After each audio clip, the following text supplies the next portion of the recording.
So let's do our hello song. Okay, so good morning, everybody. Welcome. Glad to see you all. Let's all take a moment and say good morning to somebody next to you. Good morning. Good morning, Michael. Good morning. All right.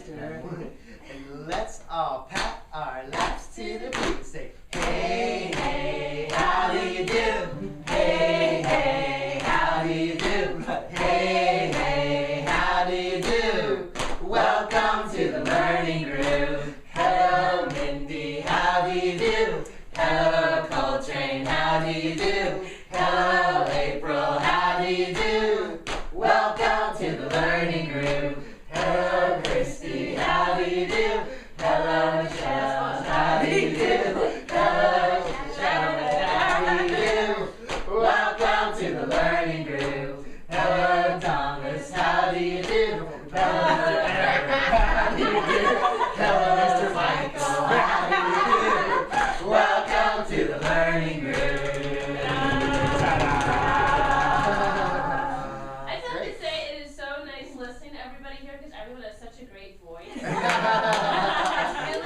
neat. I'm used to hearing one person a little off. Yeah. You and me are the only ones I singing. know.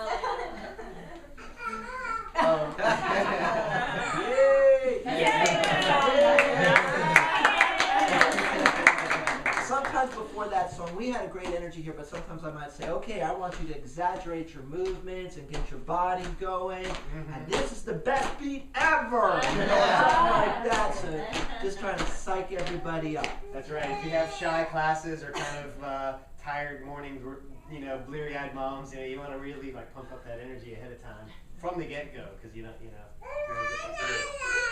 Use the version anymore. We're so happy. That's the old version. That's the old I version. know, I missed that. I use that too. Oh, really? That's funny. You're welcome to sing I that. still sing that. I do too. When we have larger classes, that becomes an extremely long song, so that's why we. If I have an odd number, I'll put that in there. We're Yeah. so happy. Oh, that's nice. Or I'll Good put it in idea. at the last verse. Right, because I like people to feel like they're happy to see them. So Yeah. I like that. Same We're with not bye-bye song, changing like the we're CDs. I We're done. But we're going to keep it. Yeah. The teacher track, like that doesn't have At Suzuki Yeah. Village. Right, That's I on the teacher track I have. That's true. We only have the old teacher track. Yeah, I mean, I personally just prefer that to the acapella because, I mean, I don't know, with the teacher track, if you forget a kid's name and it keeps going, you're like, but not that I really forget kids' names. Or I if use my do. guitar. I play the guitar on I that. play the guitar too. Yeah, usually. I usually sit. I play it and then I have to pause it when you start saying, "Hello, Mr. Eric," and I pause it so that I can say all the names. That's funny, yeah. I also want all the parents waving and pointing at the child, whoever it is, thumbs up, just really focusing a lot of attention on each person's name. But if you remind me, send me an email. I'll try to make a keep track of that. Any Yes. questions? That's our hi and bye song. The most important thing about the hello song is really gathering everybody together because moms will be kind of chit-chatting before you start, whatever. This is your chance to gather everybody. And I got this from Mr. Eric, is like the whole, like, everybody turn to somebody next to you and say good morning. A very simple thing, but I found that's really increased the participation from the get-go because it kind of, it forces everybody to look each other in the eye and realize I'm in a group here and I can't just like do my own little thing and like not affect the group. Do you often start like this? I do. I started that because I play guitar, and when you play guitar, the one thing you lose is the ability to model for everybody. So I found that when I just launched into the song, if I told everybody to keep the beat, and then I just launched into the song, the beat would start dissipating. And because I was playing guitar from the go, so if I really get everybody going from the get-go, then people tend to get going. But and you can make them feel like they're doing something, contributing. When I say keep the beat, so I can keep my beat when I start playing. And yeah, exactly. Yeah. Also, with the saying hello to someone next to you, I do even more than that. Like I'll say, okay, look to the person next to you and say hello. Okay, look at someone across the way and say, you rock! You rock!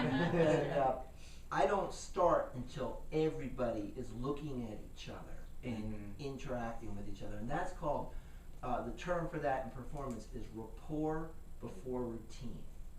Okay, and what that basically means when you're interacting with a group, you have to build a rapport. You always do.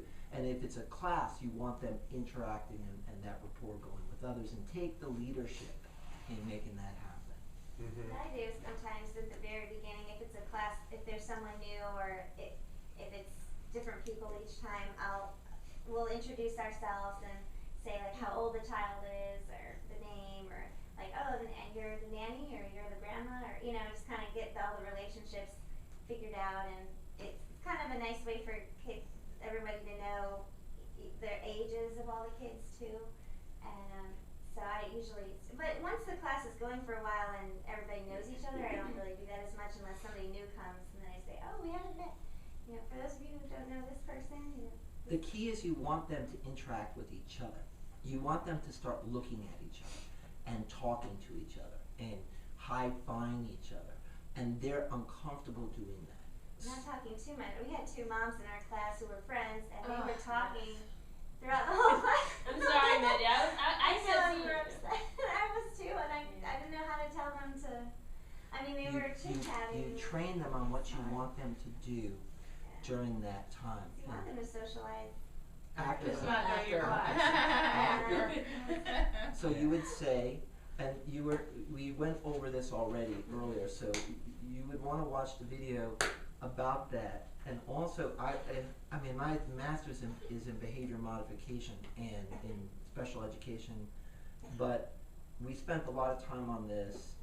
There are techniques and there are ways to address this, but we're not going to do it now because we'll have a whole. I mean, but that's one of the main. Besides learning the material and learning how to be an enthusiastic, fun teacher, that's practically number 2 in terms of your everyday. Let's see. Things that you'll need to practice is getting parents to stay involved and not to chat.